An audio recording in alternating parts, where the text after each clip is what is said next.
नमस्कार, ख़ास मुलाकात कार्यक्रम में आप सभी का स्वागत है। मैं हूं संजय शर्मा। हमारे साथ इस खास मुलाकात में आज मौजूद हैं छत्तीसगढ़ शासन के पूर्व राजस्व एवं उच्च शिक्षा मंत्री प्रेम प्रकाश पांडे जी, जो दुर्ग के बीजेपी के कद्दावर नेताओं में गिने जाते हैं। आज हम उनसे बात करेंगे दुर्ग इलाके में, दुर्ग लोकसभा क्षेत्र में बीजेपी किस मुकाम पे पहुंची है और आगे आने वाले दिनों में, अभी कुछ दिन बाकी हैं अभी वोट डालने में। तो पांडे जी, आपका स्वागत है हमारी इस खास मुलाकात कार्यक्रम में। और अभी कुछ दिन बाकी हैं वोट के लिए, तो क्या लग रहा है आपको कि माहौल किस तरफ जा रहा है?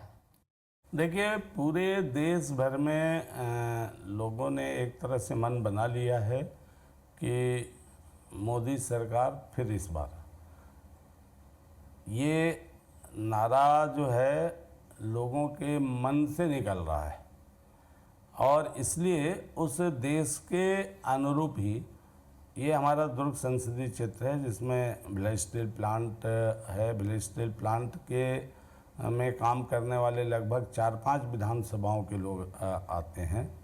तो ये इसकी बात अगर हम कहें तो ये मिनी इंडिया कहलाता है। तो पूरे देश का जो मानस है, उस मानस के अनुरूप ही यहाँ का भी मानस है। लोकसभा चुनाव में लोग मोदी जी को लाने के लिए और दुर्ग लोकसभा से इस बार हम लोग भारी मतों से चुनाव जीतेंगे। आप कह रहे हैं कि मोदी का चेहरा चलेगा, मोदी की बात चलेगी दुर्ग में, तो फिर ये आपने अंदाज़ा लगा लिया था कि कांग्रेस की ओर से चंद्राकर को वोट दिया जा सकता है, कुर्मी को वोट दिया जा सकता है, तो आप लोग भी कुर्मी क्यों लेके आ गए? फिर किसी को भी उतार सकते थे, आपके पास और भी कैंडिडेट थे। नहीं, हमारे पास विजय बघेल जी जो प्रत्याशी हैं, ये एक बहुत ही मतलब सेल्फ मेड पर्सन है। खुद संघर्ष करके यहाँ तक पहुँचे हैं, नगर पालिका अध्यक्ष रहे हैं और उसके बाद वो उनकी शख्सियत आप इसी से अंदाज़ा लगा सकते हैं कि वर्तमान में जो मुख्यमंत्री हैं सम्माननीय भूपेश बघेल जी, उनको भी जो है पराजित करने का अगर श्रेय किसी को जाता है तो विजय बघेल जी को जाता है। और इस बार पार्टी जिन भी कारणों से टिकट नहीं दी, मुझे लगता है कि पार्टी ने पहले से मन बना रखा था कि उनको विधानसभा न लड़ा के लोकसभा लड़ाया जाए।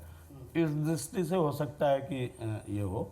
और विजय बघेल जी भिलाई स्टील प्लांट के कर्मचारी रहे हैं, भिलाई रहे हैं, पाटन के मूल निवासी हैं। तो इस हिसाब से उनका संपर्क भी पूरे भिलाई, दुर्ग, पाटन और कुमारी, चरौदा, ये एक जो पूरा खारून से शिवनाथ के बीच का जो क्षेत्र है, उसमें उनके व्यक्तिगत संपर्क भी काफ़ी हैं।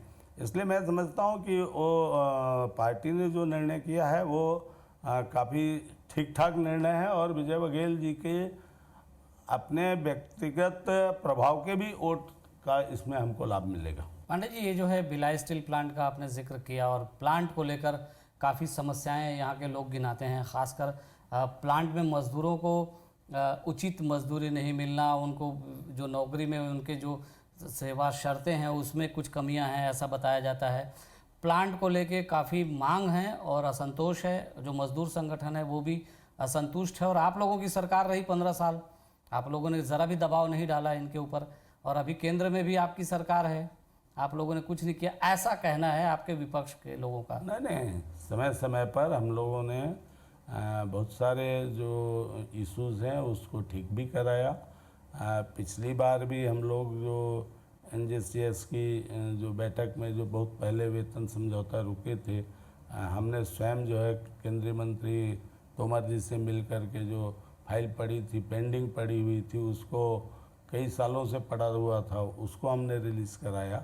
और बहुत सी ऐसी समस्याएं जो लोकल लेवल पर है वो भिलाई स्टील प्लांट के इसमें करती है। बल्कि कांग्रेस के यहाँ लोकसभा के भी सांसद रहे हैं और राज्यसभा के भी सांसद रहे जी, बल्कि उन लोगों ने कोई प्रयास नहीं। प्रतिमा चंद्राकर भी यहाँ से विधायक रह चुकी हैं पहले। कुर्मी समाज का वोट बटेगा ये दिख रहा है, लेकिन वहाँ पर ताम्रध्वज साहू जी भी हैं जो आपके गृह मंत्री हैं यहाँ पर, और साहू समाज का प्रतिनिधित्व भी करते हैं वो। तो आपको क्या लगता है कि ये जातिगत समीकरण कुछ इसमें असर डालेगा कि मोदी फैक्टरी चलेगा? देखो, अगर आप सामाजिक और इस हिसाब से देखेंगे तो फिर साहू समाज और इसका मैं कह नहीं रहा हूँ, लेकिन चूंकि आप कह रहे हैं जी हम उस आधार को मानते नहीं हैं, लेकिन अगर आप ये आधार मानेंगे तो हमारे मोदी जी खुद पिछड़े वर्ग से आते हैं और वो उसी समाज के हैं। तो लोग उस समाज क्यों नहीं उन्हें प्रधानमंत्री बनाने के लिए चाहेगा? जी ठीक जब है। अगर सामाजिक समीकरणों की बात होगी तो सामाजिक समीकरण में भी वो समाज हमारे साथ आएगा। ये चूंकि आप कह रहे हैं इसलिए मैं कह रहा हूँ, हम उस आधार पे वोट नहीं मांग रहे जी। लेकिन समीकरण अगर आप बात करेंगे तो गुजरात में मोदी जो कहलाते हैं वो छत्तीसगढ़ में वो साहू समाज के लोगों को वहाँ मोदी कहते हैं जी। तो अलग अलग जगह पे अलग अलग जो उपनाम है उस उपनाम के आधार पर है। यानी मोदी जो है गुजराती साहू हैं कह लीजिए। हाँ बिल्कुल, उसमें कह लीजिए नहीं, वो तो है ही है उसी समाज से आते हैं। तो अगर वो आधार बनेगा तो लोग अगर एक समाज जो है मुख्यमंत्री बना रहा है तो एक जो है प्रधानमंत्री बनाएगा और उस समाज के लिए तो और अच्छा है कि मुख्यमंत्री भी विजय बघेल जी के समाज का रहेगा और सांसद भी रहेगा। अगर सामाजिक आधारों पर देखना है तो इस हिसाब से तो कोई फिर तो कहीं कोई चीज़ ही नहीं बचती है। अच्छा, आपको क्या लगता है जो छत्तीसगढ़ के गृह मंत्री हैं ताम्रध्वज साहू दुर्ग का प्रतिनिधित्व करते रहे लगातार संसद में, तो अभी जो है वो गृह मंत्री हैं और इस हैसियत से वो अपने कैंडिडेट को जिताने के लिए कितना क्या उसका योगदान हो सकता है उनका? अब गृह मंत्री तो हैं साहू जी, अच्छे भले आदमी भी हैं, लेकिन उन्हें शायद वो दिन भी याद होगा कि जब प्रतिमा जी का टिकट कटा तो प्रतिमा जी उनके घर गई थी और क्या क्या कहा क्या क्या नहीं, वो सब भी बहुत सारी चर्चाएं हैं। और मैं समझता हूँ कि हाँ जो कुछ भी जी। तो गृह मंत्री क्या वो तो मुख्यमंत्री बन चुके थे जी। और शायद मुख्यमंत्री बाद में पता लगा, ऐसा कहते हैं कि राहुल जी को पता लगा कि अरे ये तो मोदी वाले हैं, मोदी की सगा है करके, तो फिर ये आपने हैं तो इसलिए उनका एक कट गया, ऐसा लोग कहते हैं। आप अगर ऐसा सोचते हैं कि प्रतिमा चंद्राकर का टिकट जब कटा और वो जब उन्होंने अपने समर्थकों के साथ जाके साहू जी के घर जिस तरह का विरोध किया, आपको लगता है कि कहीं थोड़ा सा उसमें असर पड़ेगा उसका? भाई अब आप ही सब ये सारी चीज़ें बोल रहे हैं तो भाई अगर असर की बात है तो सबका थोड़ा थोड़ा तो असर हो सकता तो है। ये असर आप लोगों की तरफ भी तो पड़ सकता है। नहीं, हमारे इधर तो ऐसा कुछ था नहीं, हमारे यहाँ किसी को टिकट मिली नहीं थी और न कटी। नहीं, जो लोग दावा कर रहे थे यहाँ से, जिनको उम्मीद नहीं थी कि आप विजय बघेल को लेके आ जाएंगे, और वो नहीं दावा करना अलग बात है, लेकिन दावा भी कोई नहीं कर रहा था। ऐसा कहा जा रहा है आपके जिला अध्यक्ष खुद बीजेपी के यहाँ पर शांत बैठ गए हैं। नहीं ऐसा नहीं है। सरोज पांडे एक भी दिन नजर नहीं आई हैं। नहीं, कल ही बैठक में थी, बल्कि कल की बैठक में मैं नहीं था। तो अलग अलग टाइम पे लोग अपने काम में रहते हैं, तो कल वो बैठक में थी जब हमारे प्रचार में निकल रही हैं कि खाली बैठक? हाँ, वो भी उनका अपना शेड्यूल बनेगा, वो तो राष्ट्रीय महामंत्री हैं, देश प्रदेश सारी जगह उन्हें देखना है, तो वो अपनी जो उनकी भूमिकाएं हैं जो पार्टी तय करती है उस हिसाब से चल रही है। क्या छत्तीसगढ़ के मुद्दे शामिल नहीं होंगे आपके हिसाब से? हाँ बिल्कुल, छत्तीसगढ़ के मुद्दे शामिल हैं। इस 3 महीने के अंदर जो पूरे प्रदेश में अराजकता का वातावरण बना है, चारों तरफ हत्याएं हो रही हैं, लूट हो रही है, आत्महत्याएं हो रही है, किसान आत्महत्या कर रहा है, जो पुलिस के जवान हैं वो आत्महत्या कर रहे हैं, जो ये साप्ताहिक छुट्टी की बात करते थे, साप्ताहिक छुट्टी तो छोड़ दें, उनकी अपनी अर्जित छुट्टी नहीं देने के कारण लोग जो आत्महत्याएं कर रहे हैं, तो लूट हो रही है। पहली बार दहेज के कारण नहीं, अन्य अपराध के कारण 3 बालिकाओं को इस दुर्ग जिले में ही जला डाला गया। भिलाई में 1 को जला दिया, 2 को बेरला में जला करके मार डाला। मतलब और जितने अवैध धंधे हैं वो सारे चालू हो गए। और जो वादा इन्होंने किया कि अभी मैं गया था इधर साजा, बेरला, बेमेतरा तरफ, तो इधर जहाँ चना होता है, इन्होंने कहा था कि चना को हम 4700 रुपये में खरीदेंगे। हाँ। आज जो है 3500 रुपये से अधिक कहीं चना बिक नहीं रहा, कोई खरीदने की कृषि मंत्री व्यवस्था भी नहीं। उधरी के हैं। कृषि मंत्री हैं, गृह मंत्री हैं और मुख्यमंत्री जी भी हैं, सब हैं, दुर्ग के हैं। दुर्ग के हैं। 2500 रुपया इन्होंने कहा देने का, दे रहे हैं। बहुतों को दिया भी है, लेकिन बहुतों को मिला भी नहीं है। हमारे शरीर के लोगों को तो अभी खाते में नहीं आया है। अच्छा। कल तक तो नहीं आया था, अब आज आपके चैनल के बाद मालूम नहीं, देखते हैं। तो आपको क्या लगता है कि ये मुद्दे काम करेंगे? नहीं, मुद्दे बहुत सारे काम करेंगे। इन्होंने जो इनका मुद्दा है, नरवा गरवा घुरवा बाड़ी, अब नरवा गरवा घुरवा में क्या ये कर रहे हैं? जिस रोजगार की ये बात करते हैं, 2 लाख नौजवानों को घुरवा के माध्यम से ये गोबर का लड्डू बनाने का स्किल डेवलप करेंगे, उसकी ट्रेनिंग देंगे। भाई उसमें क्या लगता है? तो आखिर आप कहाँ ले जाना चाह रहे हो? जहाँ हम लोगों ने हर ज़िले में स्किल डेवलपमेंट के कॉलेज खोले हैं, आपके वहाँ पर हॉस्टल्स खोले हैं, सीपेट्स के 2 संस्थाएं खोली हैं, और लगभग 550 से अधिक ट्रेड में हमने किया है लोगों को स्किल डेवलप। हमारे काल में एयरफोर्स ही नहीं बल्कि पहली बार नेवी में हमारे स्किल डेवलपमेंट के द्वारा जो ट्रेंड लोगों को उनको सहायता जो दी गई, उसके कारण नेवी में सिलेक्शन हुआ छत्तीसगढ़ के नौजवानों का। तो ये बहुत सारे चीज़ें जो हम लोगों ने किया। अब ये रोज़गार के मामले में बोले जाते हैं। दूसरा एक कहते हैं कि हम वो फ्रूट प्रोसेसिंग यूनिट लगाएंगे, वो भी 5 का भी इन्होंने बजट में कहा है। हाँ। एक फ्रूट प्रोसेसिंग यूनिट में हमने मंत्री जी से पूछा था, कृषि मंत्री जी से, कि भाई कितने लोग आएंगे, तो उन्होंने 100 कहा। हालांकि 100 लगते नहीं हैं जी, लेकिन फिर भी मान लिया तो 100 पचे 500 500 लोगों को रोजगार। उसके बाद क्या? तो आप जब हम बात करते हैं रोजगार की, तब आप इनफॉर्मल एम्प्लॉयमेंट में आ जाते हैं। हम बात करते हैं फॉर्मल में, तब आप करते हैं, और जब अपनी बारी आती है तो इनफॉर्मल में आप आते हैं। और अनऑर्गेनाइज सेक्टर के रोजगार की बात कर रहे हैं। ऑर्गेनाइज सेक्टर इन्होंने कहा था, हमारे यहाँ के विधायक और बहुत सारे लोगों ने, मुख्यमंत्री स्वयं की भिलाई स्टील प्लांट में स्थानीय लोगों की नौकरी लगेगी, हमारी सरकार बनेगी। कहाँ लगी? कौन सा नियम है, कौन सा कानून है? नहीं हो सकता वो। लेकिन इसीलिए झूठ बोलना, बरगलाना। शिक्षा कर्मियों को कहा था कि 2 साल वाले को संविलियन कर देंगे, नहीं हुआ। 1.25 लाख लोगों को इन्होंने कहा था जो कॉन्ट्रैक्ट पे हैं, डेली वेजेस पे हैं, उनको हम भर्ती कर देंगे, वो नहीं हुआ। 2500 रुपया बेरोजगारी भत्ता, वो नहीं मिला। तो 5 साल देना पड़ेगा ना। हाँ, तो 5 साल तो अभी तो 2500 रुपया देना है ना, तो 5 साल भी नहीं, अभी तो उसका कहीं कोई हल्ला गुल्ला ही नहीं है, हवा नहीं है। शराबबंदी की बात आप लीजिए, अब बोलते कमेटी बनाएंगे। अरे कमेटी बनाओगे तो पहले क्या देख करके, कौन सी कमेटी ने? जबकि इनके टी.एस. सिंहदेव जी जो मंत्री हैं, वो गांव-गांव गली-गली घूम के वो जन घोषणा पत्र बनाए थे, बोले जनता से पूछ के हम बना रहे हैं। तो उस समय आपने राय नहीं लिया था। तो ये लोगों को पता चल रहा है कि कांग्रेस के लोग झूठ बोलने में, लोगों को गुमराह करने में, बहुत सारी चीज़ें जो करते आए हैं, तो उसका कहीं ना कहीं असर तो पड़ेगा।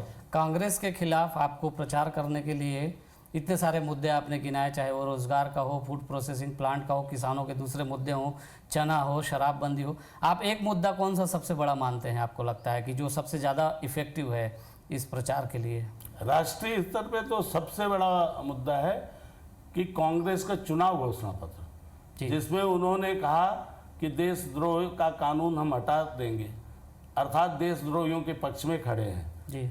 दूसरा उन्होंने कहा कि कोप्सा जो है, जो स्पेशल फोर्स प्रोटेक्शन एक्ट जो है, उसका वो हटा देंगे। तो अब जो है आप दोनों चीज़ें, एक तरह से एक देशद्रोहियों के पक्ष में खड़े हो रहे, दूसरा जो आतंकवाद के खिलाफ और देशद्रोहियों के खिलाफ लड़ने वाली सेना है, सशस्त्र सेना है, उनके अधिकारों को की कटौती की बात कर रहे हो, तो उनको सीधे एक तरह से उनके मुंह में आप छोड़ रहे हो। तो ये मुद्दा महत्वपूर्ण हो जा रहा है। पांडे जी, आपको लगता है कि ये मुद्दा गांव में बैठे हुए आपके किसान को, जो मजदूर है, जिसको दिहाड़ी मजदूरी करने वाला व्यक्ति, ये सब बहुत बड़े वोटर हैं, इनके बीच में ये असर करेगा लगता है? सबका एक बात आप जान लो, जिनको हम लोग ऐसा मानते हैं कि ये छोटे जो उनके लिए तो रोजगार मुद्दा है ना। नहीं, रोजगार तो सबके लिए है। रोजगार आपके लिए भी उतना ही महत्वपूर्ण है जितना उनके लिए है। लेकिन मैं आपको बताऊं, आप शायद इधर उधर हिल भी जाएं, वो आदमी देश पहले सोचता है। अच्छा, जिनके बारे में हम लोग सोच रहे हैं कि वो देश के बारे में नहीं जानते, वो लोग देश के बारे में सबसे पहले सोचते हैं, क्योंकि उन्हें मालूम है कि देश सुरक्षित रहेगा तो हमारा सब कुछ सुरक्षित रहेगा। अक्सर हम लोग ये सोचते हैं कि जो बड़े लोग हैं, जो ज़्यादा पढ़े लिखे हैं, वही देश के बारे में सोचते हैं। ये धारणा गलत है जी। क्योंकि देश के बारे में आप जितने भी आंदोलन हुए हैं आप देख लो, तो उनकी सहभागिता ज़्यादा रही है। सही है। बड़े लोग तो ज़्यादा कैरियरिस्ट हैं, वो तो अपने कैरियर के बारे में ज़्यादा सोचते हैं कि मेरे को किसमें ज़्यादा लाभ होगा। लेकिन वो व्यक्ति, वो जो ज़मीन से जुड़ा है, वो ज़्यादा समझता है और ज़्यादा देखता है और ज़्यादा जानता है। वो हमसे और आपसे ज़्यादा चीज़ों को समझता है, अभिव्यक्त नहीं कर पाता, अलग बात है। दुर्ग में अगर हम बात करें तो कौन सा इलाका है जहाँ पे आप लोगों को मेहनत करने की ज़रूरत महसूस होती है अभी इस समय? देखिए, एक दो विधानसभा है जिसको हम लोग आइडेंटिफाई किए हैं कि वहाँ ज़्यादा हम लोगों को थोड़ा सा मेहनत करना पड़ेगा, और है भी। उसको तो हम बता नहीं सकते हैं ओपनली, वो हमारी रणनीति का हिस्सा है। लेकिन हम 9 विधानसभाओं में, अधिकतम विधानसभाओं में अच्छी मार्जिन से हम जीतेंगे। आप दावा कर रहे हैं कि आप अधिकतम विधानसभाओं में जीतेंगे, जबकि आप अधिकतम में हारे हैं। हम तो 8 में हारे हैं। वही कह रहा हूँ। हाँ, तो आप फिर किस आधार पे कह रहे हैं? दूसरा यही इसी आधार पे हम कह रहे हैं कि जो लोकसभा का चुनाव है, जो ये चुनाव हो रहा है, आज राष्ट्रीय सुरक्षा के मुद्दे पे हो रहा है, देश के मुद्दे पे हो रहा है। आपकी सरकार के पिछले 15 साल को नहीं देखेंगे लोग, भूल जाएंगे? 15 साल का तो हमारा जो होना था हो चुका। अच्छा, आपसे बदला ले लिया है। हमारा तो जो होना था हो गया। अब तो ये 3 महीने का इनका थोड़ा देखेंगे कि किधर जा रहा है। हैं भाई, ये अभी जो इनकी अराजकता जितनी बढ़ रही है, पुलिस वालों को सरेआम, आप चाहे भिलाई हो, रायपुर हो, गरियाबंद हो, आप देखोगे सोशल मीडिया पे कितने कांग्रेस के कार्यकर्ता सरेआम उनको सड़कों पे धमकाने लगे हैं।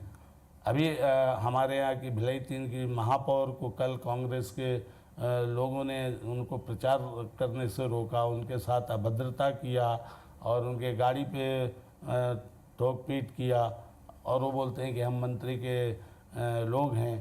तो ऐसे जो चीज़ें आ रही है, तो ये सारे 3 महीने में वो दिशा दिख रही है। जब आपकी सरकार थी और आप लोग चुनाव में गए थे, विधानसभा चुनाव में, तब आप लोग लगभग सभी जगह हार गए। इसके बावजूद ये कहा गया कि कार्यकर्ताओं ने आपके शायद नाराज़ थे, सरकार से नाराज़ थे, वो काम नहीं करना चाहते थे। तो अभी क्या मोदी को जिताने के नाम पे सारे कार्यकर्ता एकजुट हैं? क्या लग रहा है आपको? नहीं, इस मामले में अब वो विधानसभा चुनाव के अलग ही थे, और निश्चित तौर पे मोदी जी के नाम पर सारे लोग और देश, जहाँ वोटर आज आगे आया है जी, मैं अगर और अच्छे से कहूँ तो वोटर पहले आ गया है, और वोटर के कारण हमारा भी कार्यकर्ता, सपोर्टर और उत्साहित होकर के वो सामने आया है जी। मैं बालोद की सभा में था, आज मतलब 3 महीने के अंदर लाखों लोग आ गए। अभी तो हमारी कोई सरकार नहीं जी।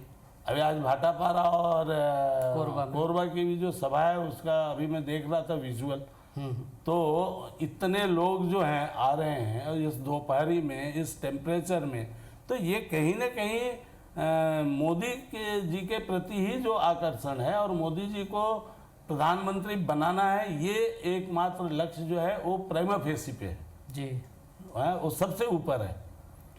तो वो मुझको लगता है कि काफ़ी काम कर रहा है जी। तो पांडे जी, हमारे से बातचीत करने के लिए आपका बहुत धन्यवाद। ख़ास मुलाकात में आज बस इतना ही। नमस्कार।